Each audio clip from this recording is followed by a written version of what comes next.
తెలంగాణ ఉద్యమానికి నాంది పలికిన కేసీఆర్ అమరణ దీక్షా దినోత్సవం నవంబర్ 29 పురస్కరించుకుని దీక్షా దివస్ను ఘనంగా నిర్వహించాలని మాజీ మంత్రి సూర్యాపేట ఎమ్మెల్యే జగదీష్ రెడ్డి పిలుపునిచ్చారు. జిల్లా పార్టీ కార్యాలయంలో జరిగిన సన్నాహ సమావేశానికి ముఖ్య అతిథిగా హాజరైన జగదీష్ రెడ్డి దీక్షా దివస్ విజయవంతం కోసం క్యాడర్కు దిశానిర్దేశం చేశారు.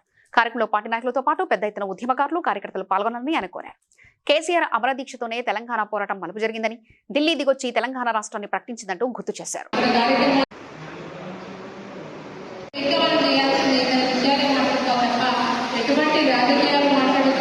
విమర్శలు చేయొద్దు. మన పార్టీ మన దీక్షా దివస్ కార్యక్రమం దృష్టిలో పెట్టుకొని అక్కడ కార్యక్రమాలు చేపట్టాలని ఉన్నారు. మరి టైం కూడా చాలా క్లియర్గా లేదు కాబట్టి ఇంకొక రిక్వెస్ట్ మీ అందరికీ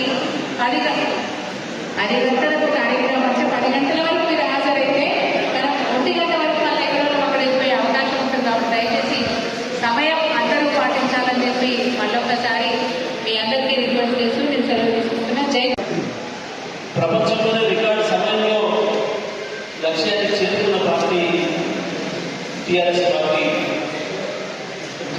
కాబట్టి తప్పకుండా ఇది టీఆర్ఎస్ పార్టీ హిస్టరీలోనే కాదు, కేసీఆర్ హిస్టరీలోనే కాదు, తెలంగాణ రాష్ట్ర ఏర్పాటులోనే కీలకపడటం కాబట్టి ఇది చరిత్రలో ఎప్పటికీ నిలిచిపోయే రోజు కాబట్టి తప్పకుండా దీని ప్రాధాన్యతను తరతరాలు గుర్తుంచేటట్టుగా తర్వాత తరానికి అందించేటట్టుగా చేసుకోవాలని చెప్పి టీఆర్ఎస్ పార్టీ నిర్ణయం తీసుకుని కార్యక్రమం నిర్వహించడం జరుగుతూ ఉంది.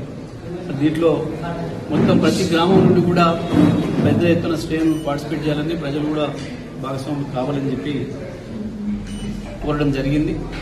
నిజంగా కూడా తెలంగాణ రాష్ట్ర ఏర్పాటు అనేది ఒకనాడు ఒక కలగా ఉండే, తెలంగాణ రాష్ట్రం తెలంగాణ అనే పదాన్ని వాడటానికి భయపడే రోజుల్లోనే కేసీఆర్ గారు ధైర్యంగా బయటకు వచ్చి తెలంగాణ రాష్ట్ర సాధనే నా ఏకైక లక్ష్యం అని చెప్పి ప్రకటించి ఏప్రిల్ 27 నాడు ఏదైతే పార్టీని స్థాపించిందో ఆ రోజుకున్న పదవులన్నింటి కూడా రాజీనామాలు చేసి ఆ రోజే ప్రకటించిండ్రు. ప్రపంచ చరిత్రలో ఎవరు చెప్పలేని విధంగా నేను ఏ లక్ష్యం కొరకైతే నేను పని ప్రారంభించినో, ఉద్యమాన్ని ప్రారంభించినో, ఈ లక్ష్య సాధనలో నేను వెనుదిరిగితే రాళ్ళతో కొట్టండి అని చెప్పి ధైర్యంగా ప్రకటించిన నాయకుడు కేసీఆర్.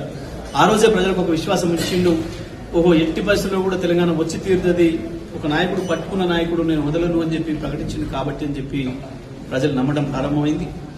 ఆ తర్వాత అన్ని ఒడిదుడుకులు ఎదుర్కొని ఉద్యమాన్ని నిలబెట్టి ముందు తీసుకుపోతున్న క్రమంలో చివరికి హైదరాబాద్ ఉద్యోగాలు కూడా ఆంధ్రను కొట్టేయడం కొరకు ఆనాడున్న పరిపాలకులు తీసుకొచ్చిన జీవోకు వ్యతిరేకంగా పెద్ద ఎత్తున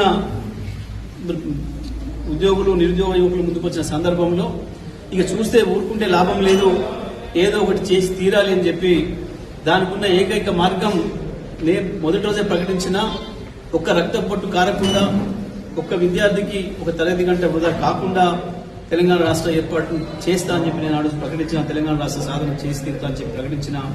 అందుకే ఇవాళ ఎవరిని ఇబ్బంది పెట్టొద్దు, నా ప్రాణాన్ని పోగొట్టైనా సరే, నా ప్రాణాన్ని ఇచ్చైనా సరే తెలంగాణ తెస్తా అని చెప్పి ఒక దృఢమైన దీక్ష తీసుకొని ఆ రోజు కేసీఆర్ చచ్చుడో తెలంగాణ వచ్చుడో నినాదంతో ప్రారంభమైన రోజు కాబట్టి ఈ రోజు నుంచి 11 రోజులు పచ్చి మంచిలు కూడా ముట్టకుండా దీక్ష కొనసాగించి మరి పార్లమెంట్లో ప్రకటన వచ్చేటట్టు చేసి డిసెంబర్ 9 నాడు రాష్ట్ర ఏర్పాటు ప్రకటన తీసుకొచ్చి ఆ రోజు దీక్ష విరమించారు.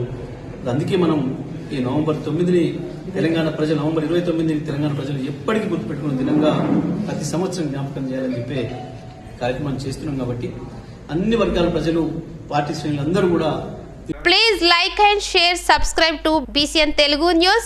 Please like, share and subscribe to BCN Telugu News.